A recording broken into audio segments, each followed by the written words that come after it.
ठीक है ना। अब देखें कि हम प्री मलिग्नेंट लेयंस पढ़ेंगे।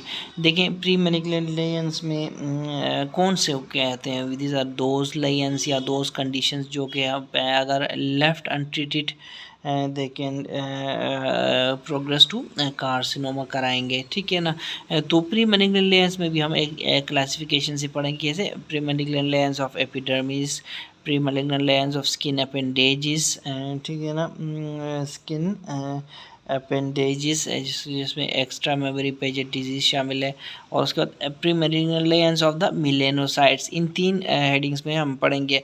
अगर हम बात करें pre malignant lesions of the melanocytes की, तो इसमें डिस्प्लास्टिक नेवस आ जाता है, और नंबर 2 में आता है जाइंट नेवस। ये जाइंट नेवस है, लेकिन कौन सा है ये है giant congenital pigmented naevus. Giant congenital pigmented naevus और डिस्प्लास्टिक नेवस मेलानोसाइट्स के प्री मैलिग्नेंट कंडीशंस में आते हैं। स्किन अपेंडेजेस के प्री मैलिग्नेंट कंडीशन में एक्स्ट्रा मेमोरी पेजेट डिजीज़ आती है, ये प्री मैलिग्नेंट है, ये भी याद रखें। और उसके बाद एपिडर्मिस के जो प्री मैलिग्नेंट लेयंस हैं, उसमें हमारे पास है solar keratosis, the famous solar keratosis, जो कि स्क्वेमस सेल कार्सिनोमा कराती है ये। उसके बाद बोवेन्स डिजीज़। ठीक है ना। ये भी देखो Bowen's disease is a pre malignant condition of epidermis of the skin. ठीक है। इसी तरह फिर एरिथ्रोप्लेजिया ऑफ द कीराट। ठीक है। ये भी एक जो है कंडीशन है। ठीक है। तो ये कंडीशंस आपने याद रखने हैं इसी तरह ही टेबल फॉर्म में। कौन कौन सी? Pre malignant condition of the epidermis, pre malignant condition of the skin and appendages, pre malignant condition of the melanocytes. ठीक है। ठीक है। अब सबसे पहले हम पढ़ते हैं सोलर केराटोसिस। तो solar keratosis is also known as actinic keratosis, याद रखें। और ये कि इसमें होता क्या है, इसमें होती है hyper keratosis of the skin due to prolonged exposure to the sun. ठीक है ना। Prolonged exposure to the sun क्या करती है, हाइपर केराटोसिस कराती है। हाइपर केराटोसिस फिर सोलर केराटोसिस, या फिर इसको एक्टिनिक केराटोसिस कहते हैं। ठीक है। अच्छा, इसमें होता क्या है, असल में basically exposure to the UV rays होती है, जिसकी वजह से ये होता है। ठीक है। और एक्यूमुलेटेड इफेक्ट और मेनी ईयर्स, ये देखो एकदम नहीं होता, मेनी ईयर्स के बाद ये होता है। तो बस फिर ये कंडीशन क्रिएट होती है। फॉर एग्जांपल एक पेशेंट है, एक बंदा है, उसको आप यार बाहर नहीं जाओ, अल्ट्रा वायलेट रेस लग के एक्टिनो सोलर केराटोसिस हो जाएगी, ऐसे तो नहीं कह सकते। वो पेशेंट जाता रहे, सालों बाद एक्टिनिक केराटोसिस आपको नज़र आ सकती है। ठीक है ना। कोई पूछ सकता है ना, मैं इसलिए कह रहा हूँ कि एक दिन में ये होगा क्या, तो उसका आंसर यही है कि सालों बाद इसमें हो जाएगी। देखो यूजुअली कैसे होती है, मिडिल एज पेशेंट्स में होती है। ठीक है। ठीक है ना। मिडिल एज जो लोगों में होती है ये। और ये कैसे होती है, ये एक सबसे पहले देखो इरेगुलर फर्म इरिटेटिंग पेच आपको नज़र आएगा, इरेगुलर फर्म इरिटेटिंग पेच।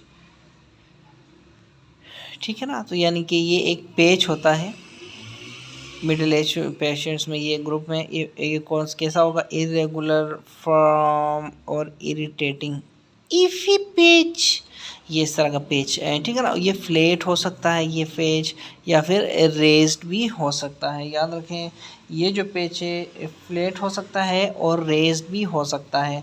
अच्छा, ये कहाँ हो सकता है? ठीक है ना, साइंस का नाम ही ये है ना, क्या, क्यों, कहाँ। तो ये पेज कहाँ हो सकता है, तो कॉमन साइड्स ये देखो, बैक ऑफ द हैंड पे, फेस पे और बैक ऑफ द ईयर्स पे। ठीक है।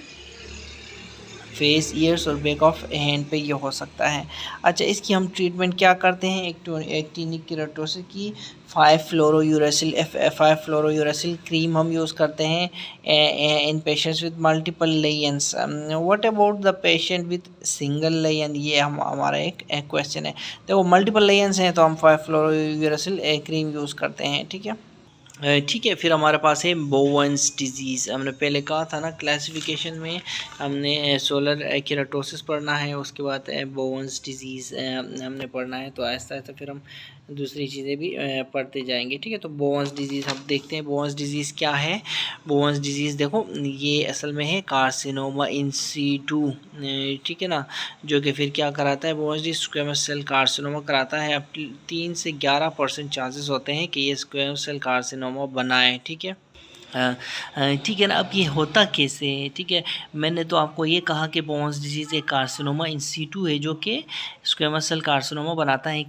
कब कितने परसेंट लोगों में? 3 से 10-11% चांसेस होते हैं कि हर पेशेंट में 10% से 11% चांसेस होते हैं। 3 से 11%, देखो ये 3 भी तो है, इसको आप बुला नहीं सकते।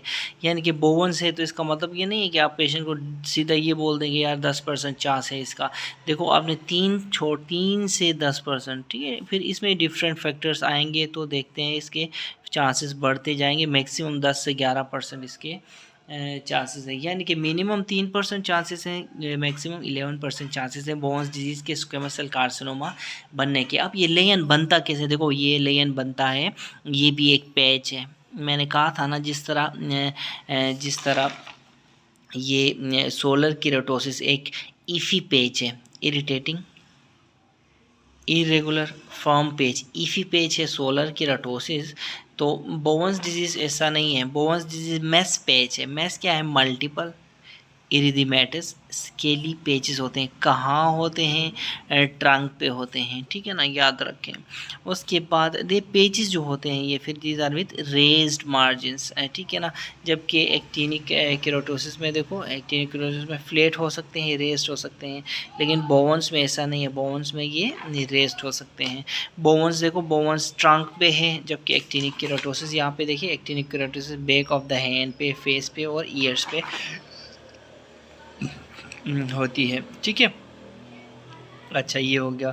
डायग्नोसिस के लिए हम क्या करते हैं? इसकी डायग्नोसिस हम बायोप्सी लेके करते हैं, और ट्रीटमेंट वही एक्सीजन, क्यूरिटाज एंड टॉपिकल 5-फ्लोरोयूरेसिल क्रीम। देखो 5-फ्लोरोयूरेसिल एक्टिनिक केराटोसिस में भी हम यूज़ कर रहे थे और इसमें भी हम यूज़ कर रहे हैं। ठीक है, ठीक है ना। तो मैं क्या बता रहा हूँ, बोवन्स डिजीज़ में भी हमने 5-फ्लोरोयूरेसिल टॉपिकल क्रीम यूज़ किया, जबकि इसमें भी एक्टिनिक केराटोसिस में या फिर सोलर केराटोसिस में भी हमने 5-फ्लोरोसिल यूज़ किया।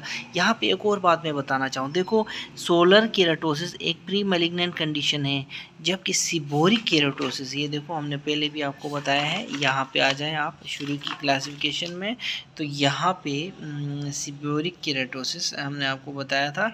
ये देखें यहाँ पे एपिडर्मिस की में पेपिलोमा वार्ड्स और सिबोरिक केराटोसिस, ये जो है सिबोरिक केराटोसिस ये एक बिनाइन कंडीशन है। ठीक है ना, सिबोरिक केराटोसिस एक बिनाइन कंडीशन है, जबकि सोलर केराटोसिस एक क्या है? वो प्री मैलिग्नेंट कंडीशन है। लेकिन हम तो बोवन्स पढ़ रहे हैं, हम इसलिए वहाँ पे गए थे क्योंकि बोवन्स में 5-फ्लोरोयूरेसिल क्रीम यूज़ होती है और सोलर केराटोसिस में भी 5-फ्लोरोयूरेसिल क्रीम होती है यूज़। लेकिन फिर हम वहाँ से सोलर केराटोसिस से फिर हम उधर कंपैरिजन में चले गए। चलो हम वापस आते हैं यहाँ पे। ठीक है, देखो इंट्रा एपिडर्मल कार्सिनोमा जो होता है ये इसमें हो सकता है। ठीक है, ठीक है, कहाँ हो सकता है? On the penis. पेनिस पे अगर ये इंट्रा एपिडर्मल कार्सिनोमा हो तो इसको हम इरिथ्रोप्लेजिया ऑफ कीराट बोलते हैं। याद रखें, इसको हम इरिथ्रोप्लेजिया ऑफ कीराट बोलते हैं अगर पेनिस पे ये इंट्रा एपिडर्मल कार्सिनोमा हो। यानी कि पेनाइल बोवन्स को हम क्या कहते हैं? इरिथ्रोप्लेजिया ऑफ कीराट सिंपली। ठीक है, कॉजेज़ क्या हो सकते हैं? वही सोलर डैमेज और इनऑर्गेनिक आर्सेनिक डैमेज की वजह से। ठीक है, causative factors includes solar damage और इनऑर्गेनिक आर्सेनिक इंजेक्शन। ठीक है, आर्सेनिक इंजेक्शन, इसकी वजह से भी ये बोवन्स डिजीज़ हो सकती है। 2 कॉजेज़ हैं, ये भी सोलर की ही वजह से है, याद रखें। देखो अगेन सोलर केराटोसिस भी सोलर डैमेज की वजह से है और बोवन्स डिजीज़ भी सोलर डैमेज की वजह से है। लेकिन साथ में बोवन्स डिजीज़ में देखो तो आर्सेनिक भी आपको मिलेगा। बोवन्स डिजीज़ आर्सेनिक, ठीक है, बोवन्स डिजीज़ आर्सेनिक इंजेक्शन की वजह से। फिर हम देखते हैं एक्स्ट्रा मेमोरी पेजेस डिजीज़ क्या है। ठीक है ना, एक्स्ट्रा मेमोरी पेजेस डिजीज़ जैसा कि मैंने आपको क्लासिफिकेशन में बताया था। देखो extra memory pages disease unlike solar keratosis और बोवांस डिजीज़, ये तो एपिडर्मिस के बिनाइन प्रीमैलिग्नेंट लेयन्स है ना। तो जबकि extra memory pages disease is pre malignant Leyen of the skin appendages, ये आपने याद रखना है। तो प्री एक्स्ट्रा मेमोरी EMPD देखो, ये इंट्रा एपिडर्मल एडिनोकार्सिनोमा आपको पेशेंट को दे सकती है, ठीक है, हो सकती है क्या, बल्कि इसको हम कंसीडर करते हैं, एक्स्ट्रा मेमोरी पेजेस डिजीज़ को हम कंसीडर करते हैं इंट्रा एपिडर्मल एडिनोकार्सिनोमा कंसीडर करते हैं, ठीक है। अच्छा, दूसरा ये कि ये होती कहाँ, ये जेनाइटेलिया में होती है, पेरिएनल रीजन में होती है, और cutaneous sites rich in apocrine glands easy axilla में आपको एक्स्ट्रा मेमोरी पेजेस डिजीज़ नज़र आएगी, जेनाइटेलिया में, पेरियनल रीजन में, और cutaneous sites rich in apocrine glands हैं, ठीक है, यानी कि एक्जिला में आपको ये नज़र आएगी, ठीक है ना। अब ये कैसे नज़र आएगी, प्रेजेंट कैसे करती है, ये प्रेजेंट करती है एक्जिमा ऑफ द स्किन बनता है इसमें, और ट्रीटमेंट इसकी क्या है,